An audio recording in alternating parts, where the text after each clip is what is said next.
Students ultrasonic waves को discuss करेंगे। Special type है साउंड वेव्स की। स्पेशल टाइप कैसे है देखें। इसमें सबसे पहले हम ये डिस्कस करते हैं कि जो हमारे कान है यानी कि ह्यूमन ईयर्स जो हैं, हमारे जो कान जो हैं, ये इनकी एक स्पेसिफिक रेंज है, ठीक है, जिसको हम हेयरिंग रेंज कहते हैं। सुनने की एक ख़ास हद है जिसको हम हेयरिंग रेंज कहते हैं, हेयरिंग रेंज। और ये रेंज जो है ये नॉर्मल पर्सन में हम कम से कम जो है वो 20 हर्ट्ज की फ्रीक्वेंसी की साउंड सुन सकते हैं। इससे कम फ्रीक्वेंसी की साउंड हम नहीं सुन सकते, ठीक है। और फिर इसके बाद हम ज़्यादा से ज़्यादा जो सुन सकते हैं वो 20,000 हर्ट्ज की साउंड सुन सकते हैं। 20,000 हर्ट्ज की साउंड सुन सकते हैं, इससे ज़्यादा की नहीं सुन सकते, ठीक है।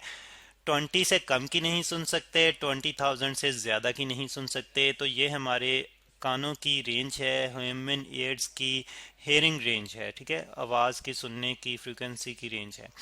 तो अब जो 20 हर्ट्ज से कम होती है फ्रीक्वेंसी, वो फ्रीक्वेंसी जो कि कम है 20 हर्ट्ज से, इसको हम कहते हैं इंफ्रासोनिक। इस फ्रीक्वेंसी को हम कहते हैं इंफ्रासोनिक, ठीक है, इंफ्रासोनिक। Sonic for sound. और इंफ्रा मतलब कि बहुत पहले, जो है वो पहले आने वाली या बहुत छोटी, जो जिसकी हम बात करें, ठीक है। तो 20 हर्ट्ज से कम की जो फ्रीक्वेंसी होती है इसको हम इंफ्रासोनिक कहते हैं। और जो फ्रीक्वेंसी 20,000 हर्ट्ज, 20,000 को हम 20 किलो हर्ट्ज भी जो है वो लिख सकते हैं, ठीक है।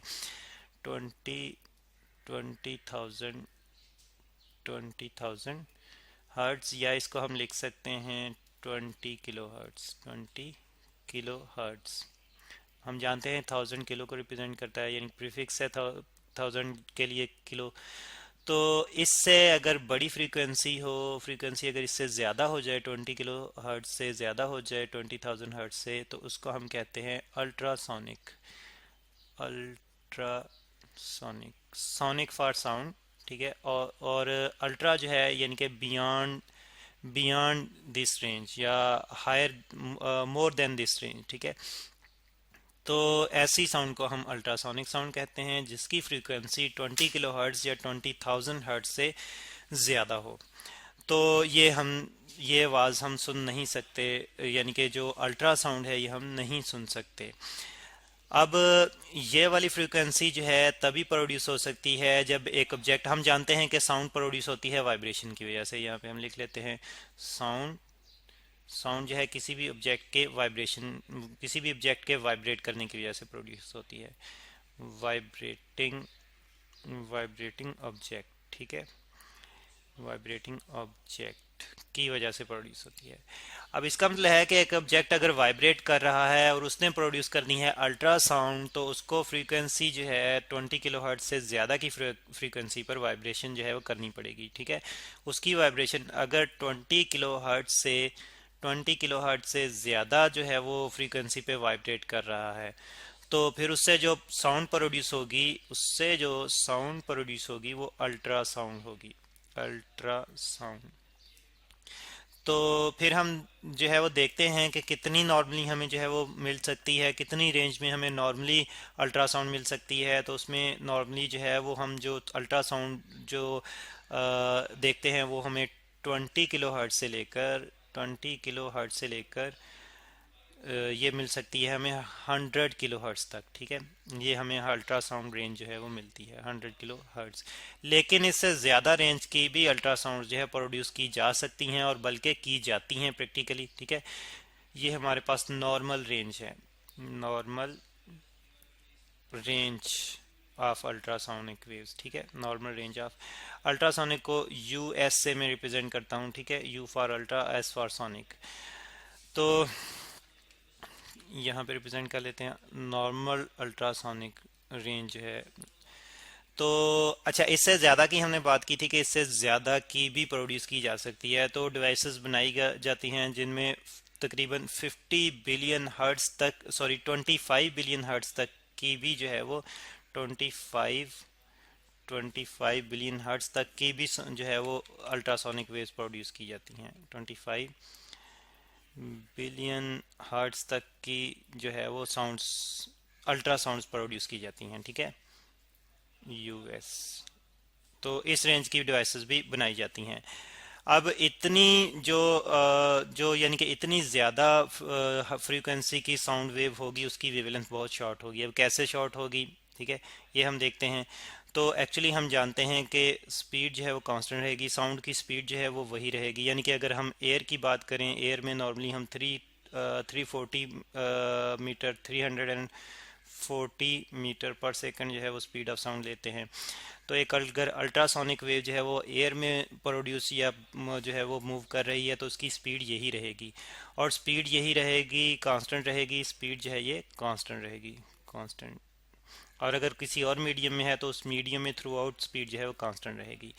फिर यह है कि हम जानते हैं कि फार्मूला है हमारे पास वेव की स्पीड के लिए, v is equal to F lambda, ठीक है, एफ जो कि फ्रीक्वेंसी को रिप्रेजेंट करता है और लेमडा वेवलेंथ को।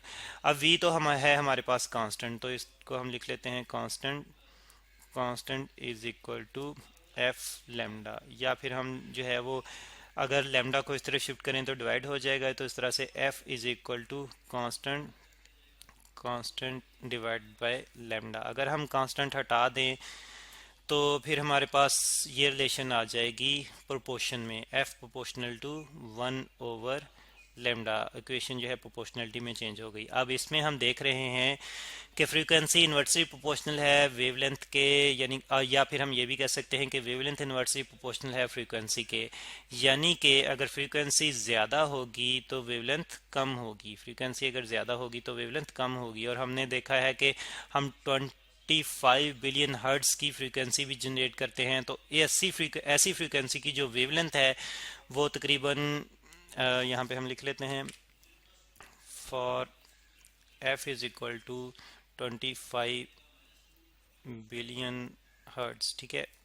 तो ऐसी फ्रीक्वेंसी की जो वेव हैं उनके लिए जो वेवलेंथ आ जाती है वो तकरीबन आ जाती है 10⁻⁻⁸ मीटर की रेंज में, ठीक है।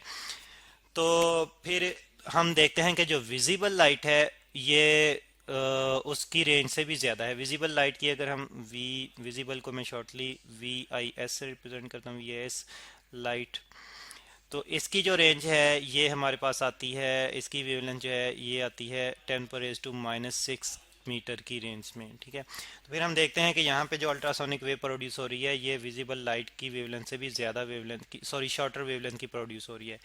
और इसके बाद जो है वो सिर्फ एक्स रेज की वेवलेंथ ही जो है वो हमें मिलती है, यानी कि एक्स रेज जो हैं वो हमें मिलती हैं, उनकी वेवलेंथ जो है वो तकरीबन 10⁻⁻10 मीटर के राउंड अबाउट होती है। तो फिर इसका मतलब ये है कि ये वाली वेव जो है ये इसकी वेवलेंथ बहुत छोटी होगी, यानी कि कंप्रेशनल रीजनल फैक्शन में, कंप्रेशनल रीजन और रिफ्रैक्शनल रीजन में बहुत बहुत कम स्पेस होगी, जिसकी वजह से ऐसी वेव को हम प्रेशर वेव भी कहते हैं, ठीक है। ऐसी वेव को, अल्ट्रासोनिक वेव को हम प्रेशर वेव भी कहते हैं, हाई फ्रीक्वेंसी वाली वेव को। और फिर इनको हम मुख्तलिफ जगहों पर यूज़ करते हैं, कहाँ पे यूज़ करते हैं ये हम नेक्स्ट लेक्चर में डिस्कस करेंगे।